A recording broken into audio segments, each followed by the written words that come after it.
I'm Darren. This is my Ural Patrol 750. 2006. I picked it up a couple months ago as part of my 60th birthday present to myself.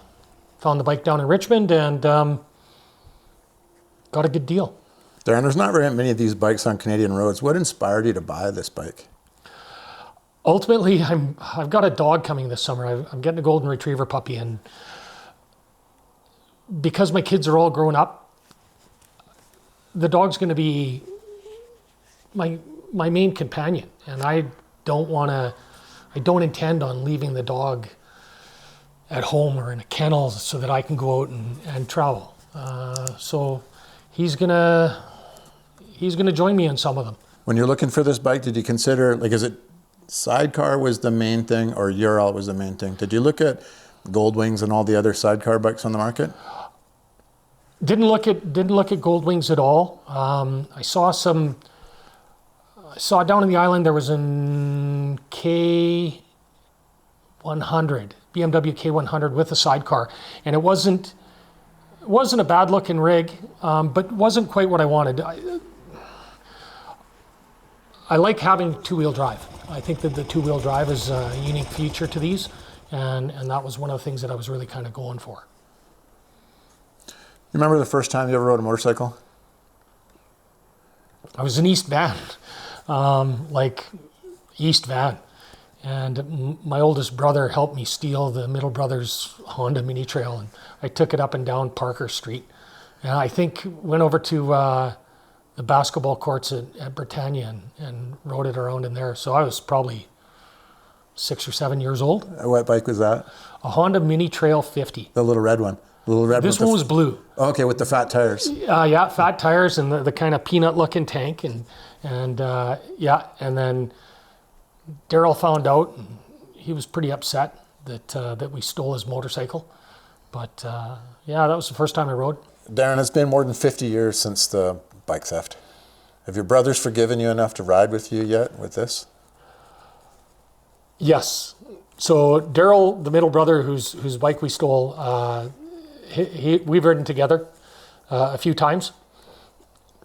He's got a Goldwing, and so he's actually now got a bike that's faster than what I'm going to be riding. So he'll be pretty pleased with that. Got out for a ride with him, which is awesome. The three of us got out for a trip down into Washington State, and so we've done that, and it was a great time.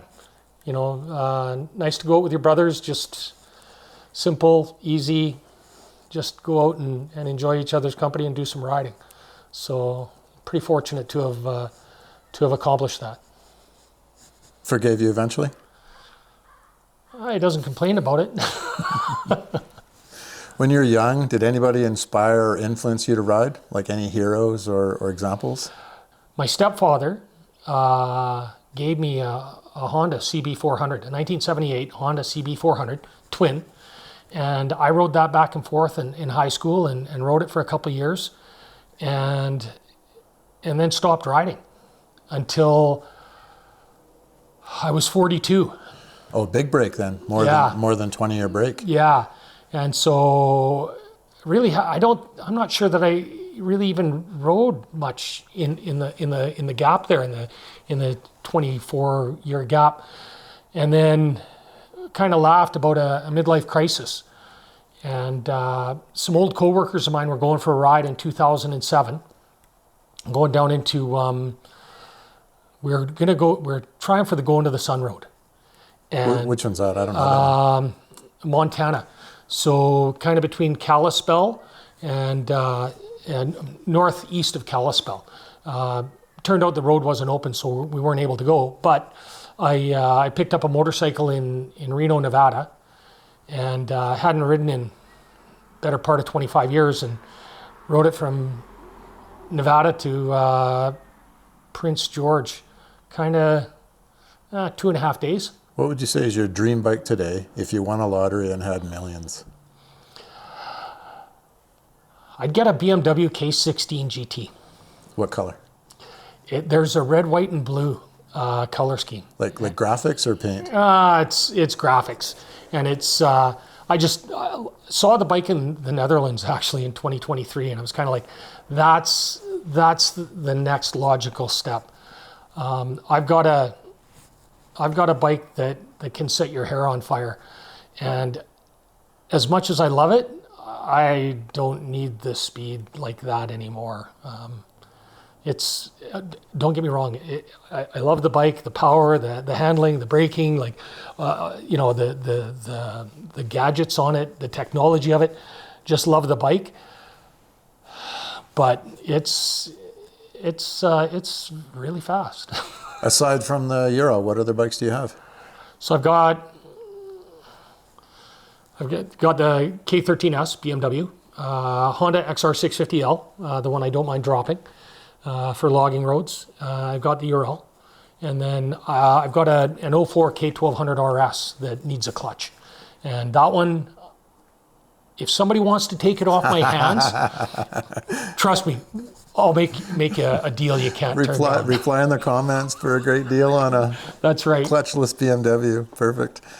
Darren, what kind of riding do you enjoy? What's your target?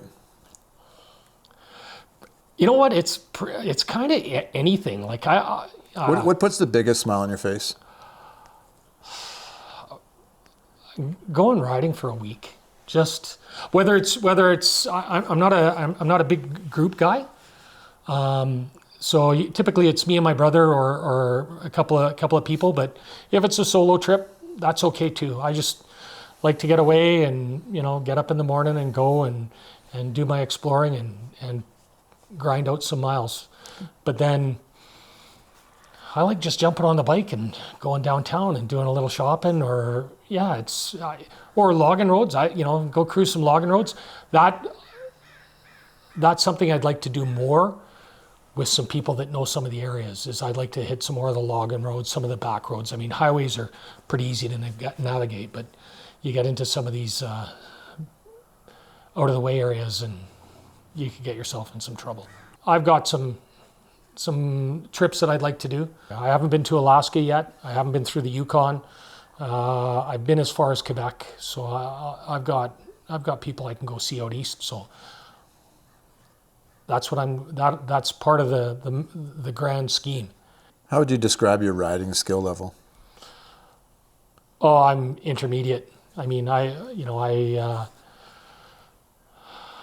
can go fast, but it's the machine. It's not that I have this insane ability to go fast. It's what I'm riding. You keep turning the throttle and it keeps going faster. That's right. Okay. And then at some point in time, you kind of go, oh, okay, that's enough. So I know you've only had the Ural for a short time, and our northern BC weather hasn't really broken in. We're not really into full spring yet. We have still patches of ice and snow on the roads. Have you ridden this bike much yet? You've had it for a few months? I rode it when my driveway was full of snow and ice. The advantage of having two-wheel drive, instead of taking multiple runs at it, you just drop it into two-wheel drive and it just motors away. So yeah, I've had it in a little bit of snow. You won't be seeing me out, in December and January on the streets, but if it's springtime and the weather's decent and there's a bit of snow, it's okay. I've got three wheels, so I'm not going to worry about sliding out. When you're riding the Ural, does it feel the same kind of a satisfying, tactile, sensory feeling that you get riding a two-wheel bike? You're not leaning in the curves, but is there a similar satisfying kind of a feeling? No, it's I'll say it's vastly different. You're not leaning. When you turn right, and there's been a couple instances where I've had the sidecar wheel in the air, and that's a little bit strange. Intentionally though? No. It was kind of like, oh, that's what happens. And then the left-hand turn, of course, the weight goes onto the sidecar wheel, so that one feels really solid. Because of the weight of the bike, it's about 800 pounds, and it's only a 750cc engine. It'll get there eventually, but the fastest I've only had it up to 90 kilometers an hour going downhill. I'll open it up eventually. I just want to get a little bit more used to it. I'm old enough to know that, you know, I'm not gonna do anything crazy on it. Do you feel safe riding this thing in traffic? Oh yeah, it's you just take your time. Part of the advantage of the weight and the smaller engine size is you're not going to blow anybody's doors off. It's not like you're going to really push or challenge anybody. So you might as well just take your time and just get there. What's your most memorable ride you've done in your riding career? I'd say 2015 with my son. We rode Vietnam. We did 3 weeks in Vietnam, and so we rode from Dong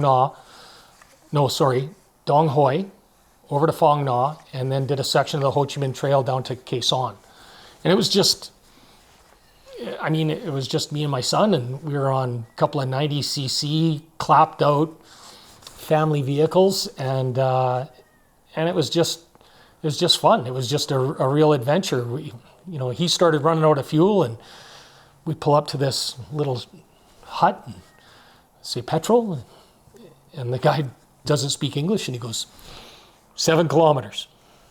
And we go to the intersection, pull up to this house, we go petrol, and the guy points next door, and this old couple came out and gave us fuel. They didn't speak English, and I just sprayed out my money, and the guy took an appropriate amount, and we were on our way. Like, it was so simple. Like, it wasn't complicated. And then in the middle of that, we're riding along, and at one point I remember we said, wow, those ditches are huge. Like, they're 4 feet across, and they're V-shaped, and they're 4 feet deep, and they're on both sides of the road. And we found out why. We got caught in about a 15-minute torrential downpour, and it was just, I think I was about 50 feet ahead of him, and he couldn't see me. What time of year was this? Mid-June. So yeah, it was like hottest time of the year, and it was a great day. If time and money were no obstacle, what's the ideal ride? Bucket list would be fly a bike over to Europe. Part of the trip for sure would be the Alaman TT. I'd take a couple months, and I mean, if I could get this over, I'd take this. I don't need to go fast. I just want to enjoy and just hang out for a summer. And the nice thing about it is, realistically, it could happen if I'd have to save for a little bit, but yeah, I could go do a couple more months in Europe. Do they still let people do parade laps on the course, the TT yes, course? They do. Is that something you could do? Oh yeah, I'd do it. That'd be awesome. The other one is probably not in a motorcycle, but do a lap on the Nürburgring, because you can still rent a car, and I don't care what it is. I'd take a smart car. I'd take anything just to say that I did a lap on the Nürburgring. So yeah. How challenging has it been to learn to ride this bike compared to, like, say, if a person wanted to get one, what would their learning curve be like? It's all the same bits as any other motorcycle. Any of the real challenges would be slipping it into reverse and engaging the two-wheel drive, but both of those you need to be stopped to do anyway, so it doesn't really change anything. So it's, clutch, brakes, shifting, it's pretty standard motorcycle stuff. Did you have to take any kind of a class to learn to ride this? No. And do you feel like your past riding experience prepared you enough? Yeah, I'd say so. I mean, it's like I say, it's because it's all relatively the same.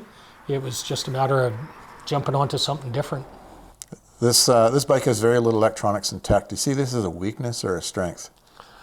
I think it's a strength. The Russians stole the design from the Germans in about 1942, and they didn't do a lot of changes to the bike. It stayed, fundamentally the same, And if you go onto the Ural website, they'll show you the changes. Like between 2006 and 2013, there were only a couple of changes, like some grommets here and some rubber bushings and things like that. I think somewhere around 2014, they finally went to disc brakes all the way around. It only has a disc on the front, and then the two rear are drums. And then around 2017, they switched. They did a bolt-on fuel injection system. So they haven't. It's really, really basic. So I think, I think if you could find parts that were manufactured probably between 2000 and 2015, they'd probably, everything would pretty much just bolt right on. I mean, I've had to do a little bit of work to it so far, and it's very basic, it's simple. The added advantage is, with the internet, you can ask questions in some of the forums, and guys are like, they're on it. Like especially the Ural, it seems like there's everybody that has one. It's not a bike that you really take to the shop for servicing. I think a lot of people are self-supporting and do all the work on their own bike. So they've, if there's been a problem with them because they haven't changed very much over the years in their history, they do very, very minimal changes. So people have come across those problems in time, and so it's just really easy to ask a question. Have you found the online Ural community to be supportive or helpful? Oh, really good. There's a forum called Soviet Steeds, and I mean parts, mechanical tips. If you've got a question, guys have within hours, you're getting answers, and guys are, and they'll give you a broad range of answers as well. So it's nice. It's not like everybody's just going, oh yeah, this is your only problem.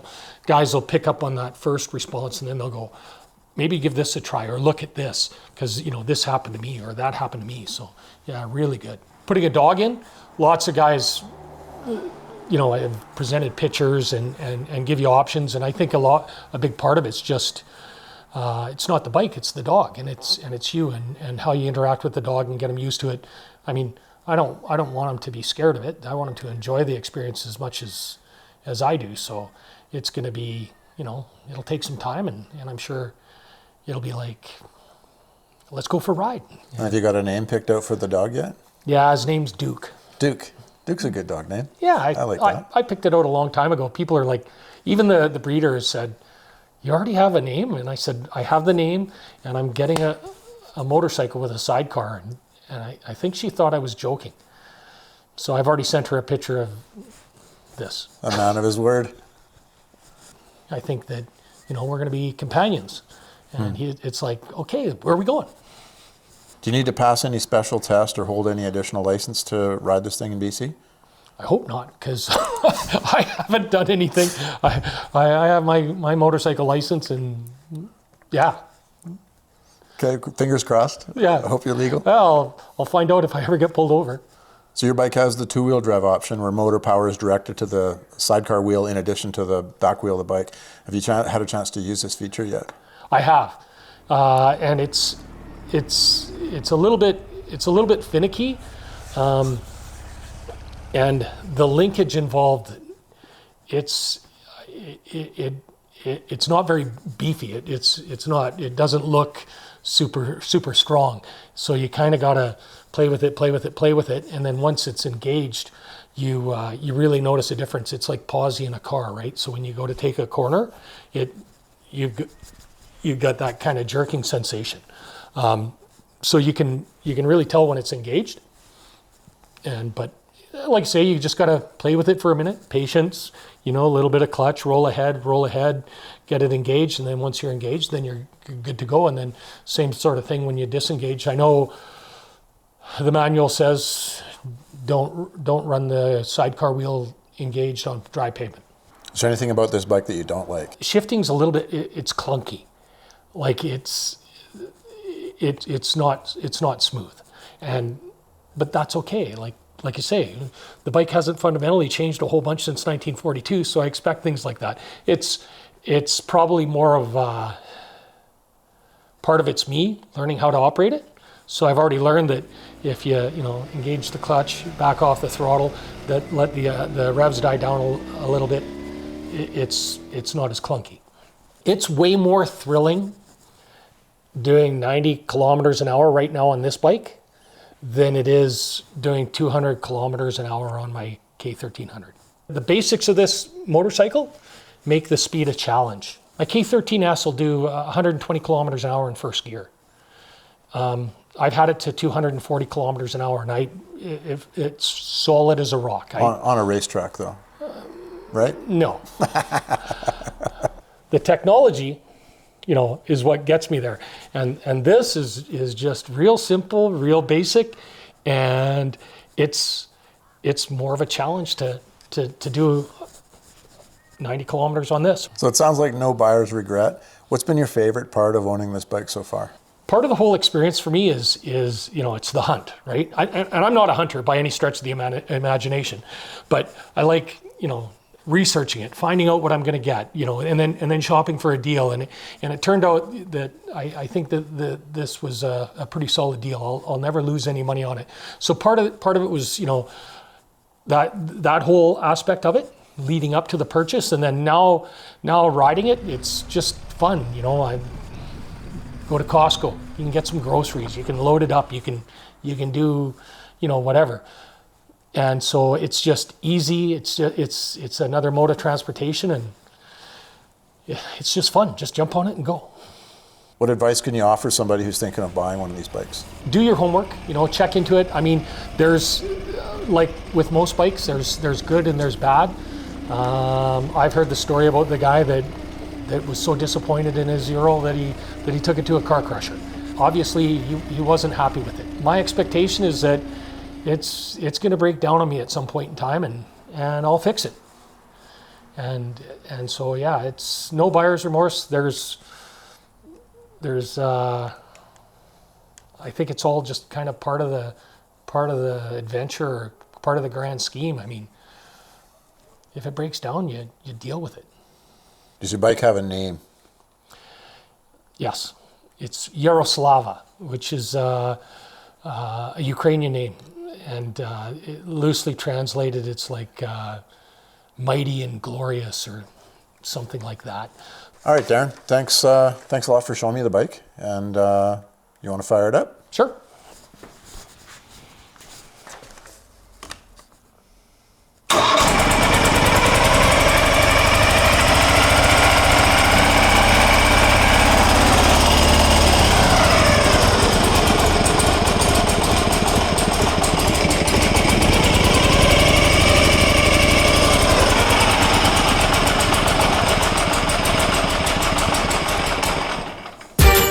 Okay, that's cut.